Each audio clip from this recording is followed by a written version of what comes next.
నేను చివరిగా ఇంకొక మాట అయితే చెప్పి ముగిస్తా. డాక్టర్ బిఆర్ అంబేద్కర్ గారు విగ్రహాలు కోరుకోలే. ఆయన విగ్రహారాధనకి ఆయన వ్యతిరేకం. నా విగ్రహాలతో కాదు, నా ఆలోచనలతో నడవమని ఆయన ఏనాడో స్ఫూర్తి ప్రదాతగా మనకి ఒక మంచి సందేశం ఇచ్చారు. ఈరోజు రాజకీయ పార్టీల దగ్గరికి వెళ్ళి రాజకీయ పార్టీల ఎజెండాలు మోసేటువంటి వ్యక్తిగా శ్రవణ్ కుమార్ చరిత్రలో మిగలదలుచుకోవాలి.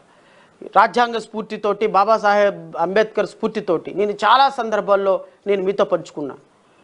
డాక్టర్ బిఆర్ అంబేద్కర్ని ఒకరోజు అడిగారు ఆయన మిత్రుడు, నువ్వు కాంగ్రెస్ పార్టీలో చేరొచ్చు కదా, కాంగ్రెస్ పార్టీలో చేరితే ఏదో ఒక రోజు నువ్వు కాంగ్రెస్ పార్టీకి జాతీయ అధ్యక్షుడు అయిపోతావు, కానీ దేశంలో చాలా ఉన్నతమైన పదవులకు వెళ్తావు, కాంగ్రెస్ పార్టీలో జాయిన్ అవ్వచ్చు కదా అంటే ఆయన చెప్పారు, కాంగ్రెస్ పార్టీలో ఈరోజు జాయిన్ అవ్వచ్చు, ఒక రోజుకి నేను జాతీయ అధ్యక్షుడు అవ్వచ్చు, కానీ నా జాతి ప్రయోజనాలు కాపాడటానికి నేను వ్యక్తిగతంగా నేను ఇండివిజువల్గా ఉండలేకపోయిన రోజున నేను మనిషిగా పుట్టినా ఒకటే, చచ్చినా ఒకటే అని. ఆ స్ఫూర్తి నాలో నిజంగా చాలా స్ఫూర్తి నింపింది.